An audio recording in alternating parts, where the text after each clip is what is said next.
Hey, how's it going out there, everybody? It's your boy Retro back here with a another video, and today my video will be about the episode 8 finale of It. Welcome to Derry. I've been enjoying the show, and I just want to give my thoughts and opinions not only on this episode but the series in general. And let me tell you right now, Pennywise is insane.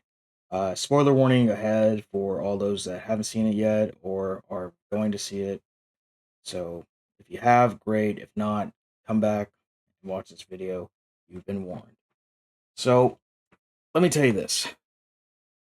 This show, to me, has been really, really good. I know sometimes prequel shows do not get they kind of have a mixed reaction from fans, especially diehard fans. And I remember whenever I this first came out, I'm optimistic when it comes to a lot of shows and films, especially ones I'm a fan of, such as this one. And I think that this was well done, all things considered.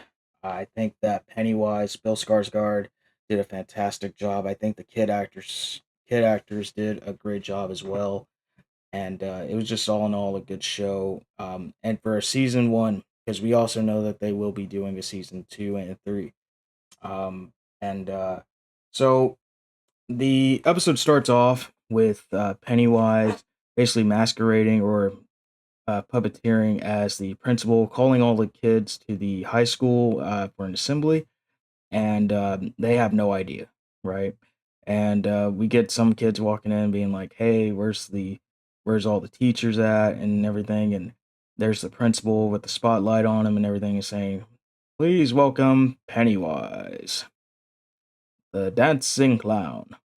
And dude, he is basically using the principal as a puppet, right? There's blood going everywhere, and he's just doing this to scare the kids, and it's very well done. And It's just really, really good sequence. I won't go into all that much, but definitely it was really it was a interesting scene. And then we get the group of the, I guess you could say, the prototype losers for this show: Lily, Marge, Ronnie, Will, and they're trying to put the shard back where it belongs, the fragment, right, for the from the comet, to basically put Pennywise back in his cage. So this is pretty much the whole episode.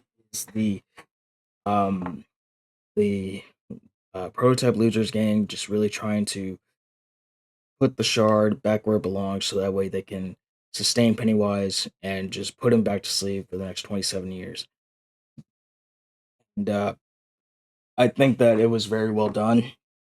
The shard begins to kind of influence the kids that's holding it. For example, like they begin kind of like hallucinating, kind of getting angry at the friends, and just just basically just influencing them in the way that you know, basically you know, not go the way that things are supposed to go.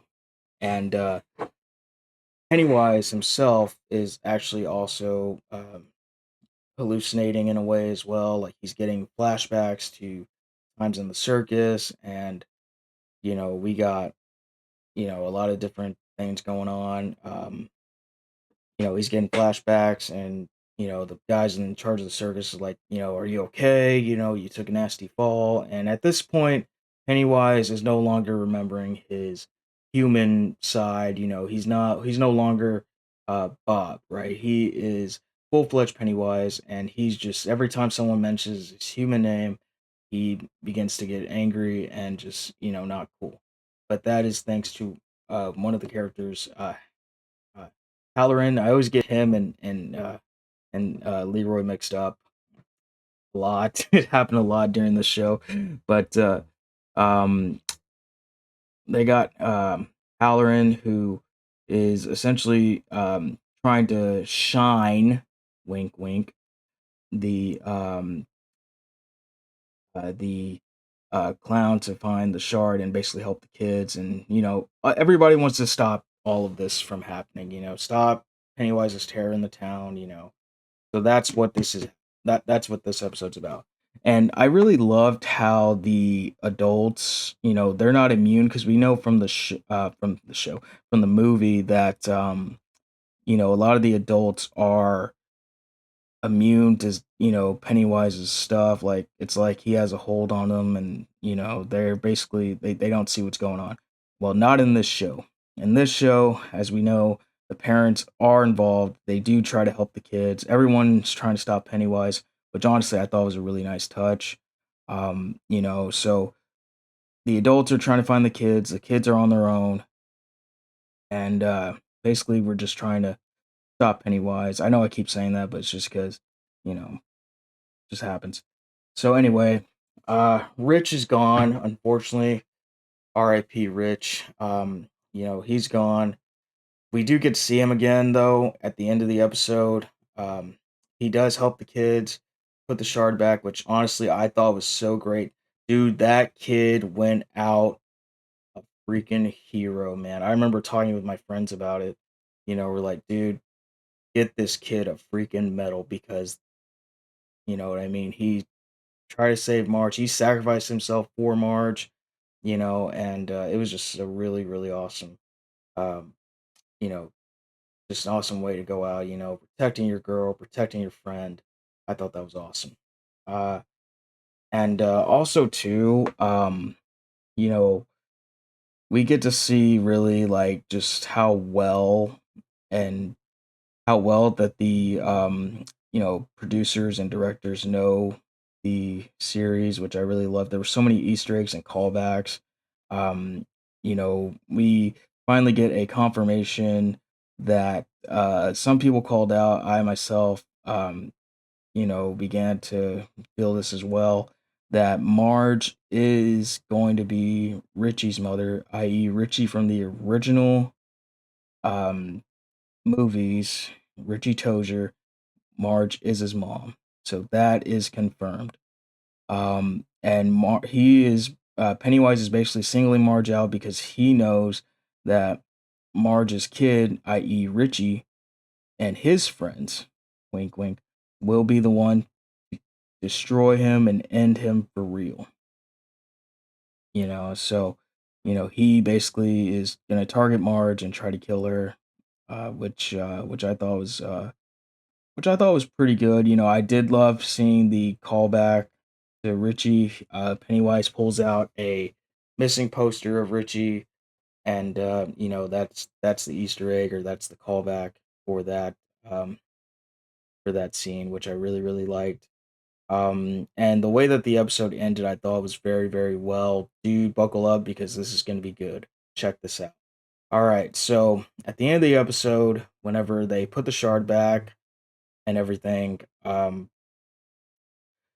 we fast forward to Rich's funeral, and what ended up happening is that um, Hanlon, or I'm sorry, not Hanlon, Holleran, sorry, like I said, I do mix them up. Sorry. Um, he does see Richie, and he's there with his parents, putting his hands around them, and just basically embracing them. And he tells the parents, your son, that hand that you feel on your shoulder is Rich. And dude, that was such a good moment because um like I'm not a parent. I don't know what that's like, but it definitely tugs at the heartstrings, right? So I thought that was a really awesome scene, and we begin to basically fast forward now. Everyone's getting ready to go their separate ways. You got Ronnie and her dad. They're leaving Derry, and Will is actually, his family's getting ready to leave too as well. Um, but hang on, we're not done yet. So Hanlon and Holleran, that they have their scene together, and we get another Easter egg, or another um, nod to Stephen King's works. Um, and Halloran says, I got a buddy that's in Boston. He owns a hotel. He's going to give me a job in the in the kitchen. So There it is, man. The Easter egg for The Shining. Because as we know, Halloran is the guy from The Shining, and it's cool because he says, you know, Leroy says, "Hey, if you ever need me, you can just call me." And he says, "I think I can handle it. How bad can a hotel be?" And I do apologize in advance. I have not seen The Shining, but I will be watching it. You know, Let me know if you guys want me to do a review on it. I have not seen it. I've seen Stephen King movies, but I have not seen The Shining. So, and my friend tells me it's a masterpiece, so I'll be checking that out soon. But anyway, moving on. Uh, and then we get a nice scene with Ronnie and Will, and Will says that, hey, whenever you leave Derry, you forget a lot of things, right? And because that's what happens whenever people leave Derry, right? They forget. Uh, and so you know, Ronnie and Will, they have their nice moment and their good scene, and it turns out that Rose, the Native American uh, farm owner, is actually going to give them. She wants to sell the farm to Leroy and his family, which honestly I thought was a nice touch because we know that in the original in the movies that uh, Mike and his family, they have sheep, they basically own a farm, so there's that Easter egg. If you watch the It Chapter 1, you'll know what I'm talking about. And then they decide, hey, I think it's a good idea to stay. And then Will basically, he is so happy because, one, they get to stay.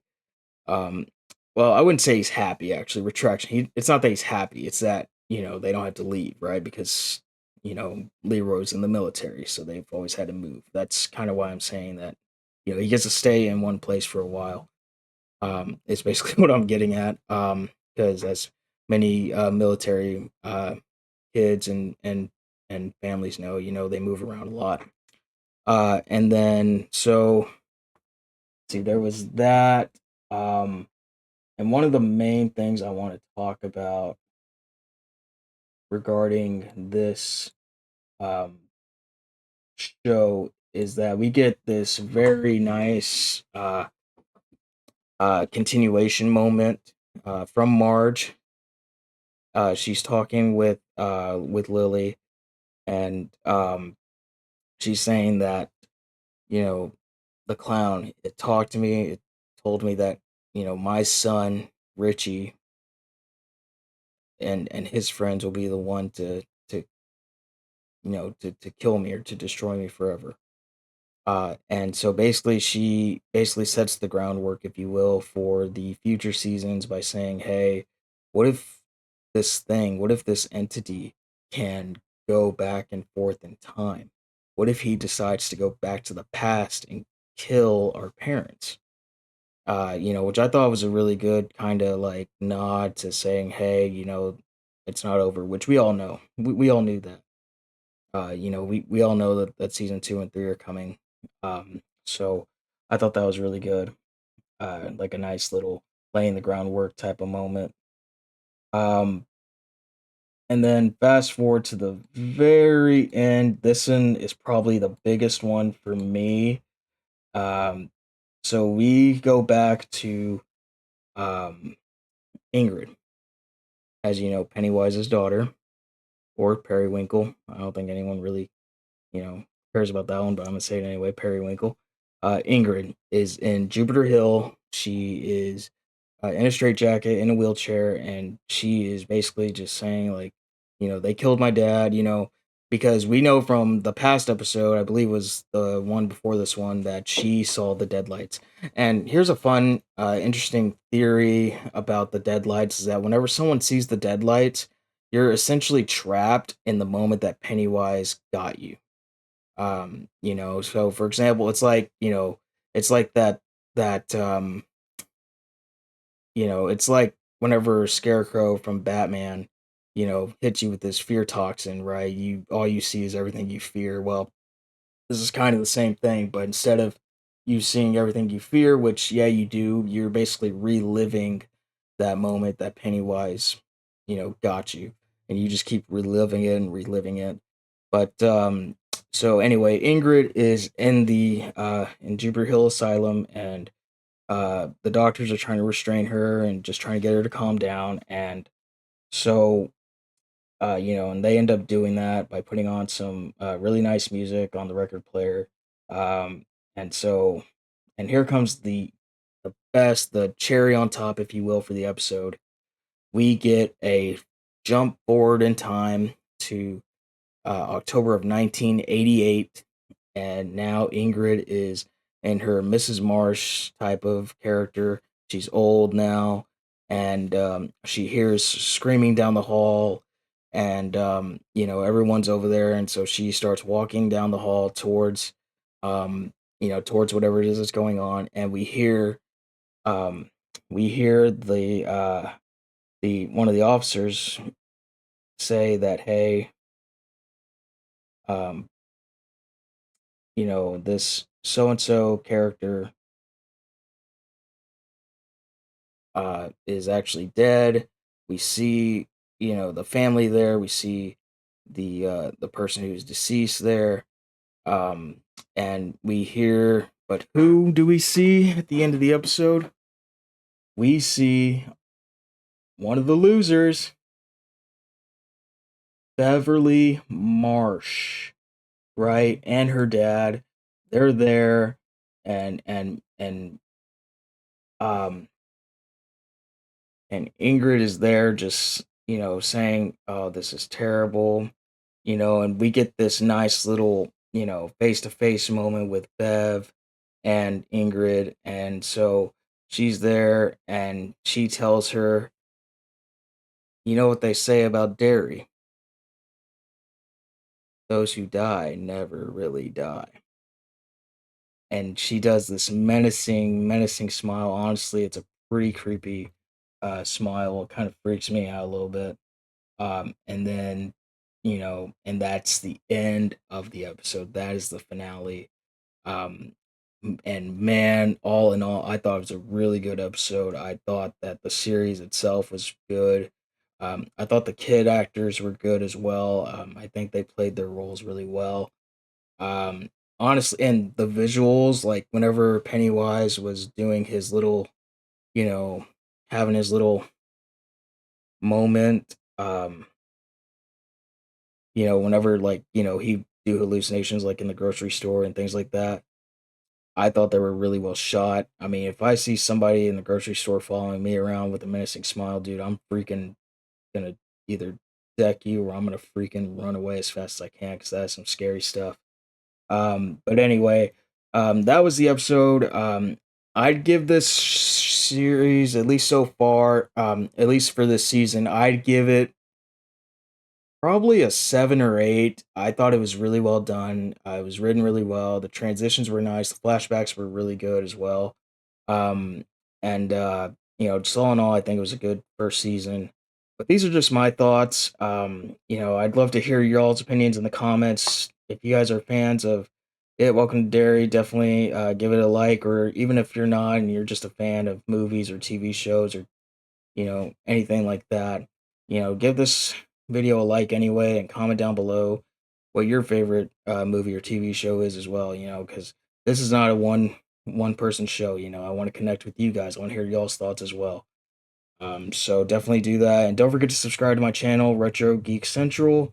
Thank you so much for y'all's support, and be sure to ring that notification bell next time my next video comes up as well. And if you're a fan of all things geek, feel free to follow me also on my Twitch and my Instagram. I'm always trying to post more stuff here and there. So thank you so much for your support, and I'll see you in the next one. Have a nice day and good night and a good safe week. Thank you.